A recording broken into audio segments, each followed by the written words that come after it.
I think a lot of people are finally starting to realize just how dishonest the media are when they talk about what's happening in Palestine as clashes.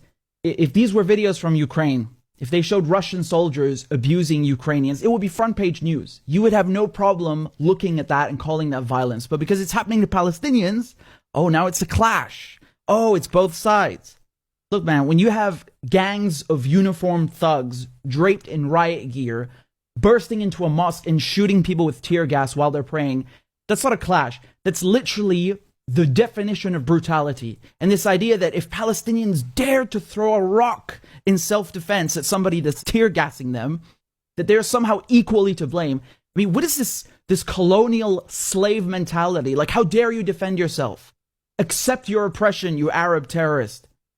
Man, I don't understand people who can sit there and watch an entire people being humiliated, subjugated, and ruthlessly oppressed every day by an occupying military force, and then attribute equal blame to unarmed Palestinian civilians. I mean, how morally bankrupt do you have to be to utter such a thing? Huh? To say that Palestinians living under Israeli occupation are just as guilty as the people colonizing them.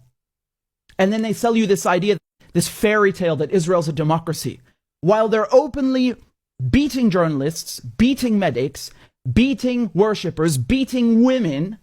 Where are all the Western feminists? You want to talk about women's rights, but when Palestinian women are being beaten in the street, suddenly you have nothing to say? Look at this Israeli thug swiping his baton on this poor Palestinian woman, breaking her arm for no reason. Where are the champions of women's rights? Where is the outrage in the West? I guess it's her fault for not being born Ukrainian. Maybe if she was Ukrainian instead of Palestinian and Muslim, then people would care.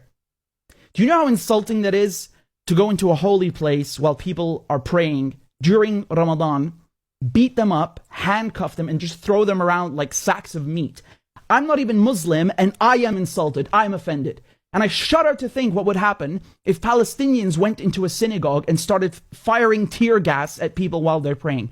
The reaction around the world would be nuclear, and rightfully so. So where's the outrage here? Why the double standard? How can the media see images of this, of Palestinians being handcuffed and thrown around in a place of worship, and all they do is make excuses for Israel? You know, that building, the Aqsa Mosque, has been there for over 1,000 years. Look how they smashed the windows and the doors like it's some used car. And this is the second year in a row that the Israelis have done this. And the last time, a war broke out.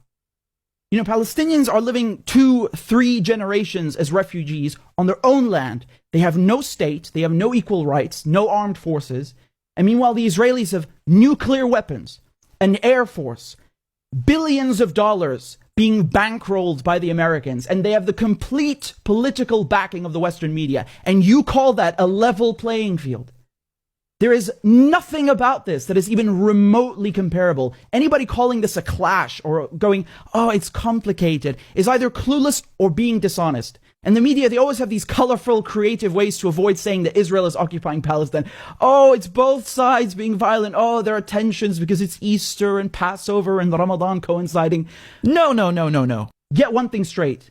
There are no tensions between Muslims and Christians and Jews. There are only tensions between colonizers and the colonized. Get that straight.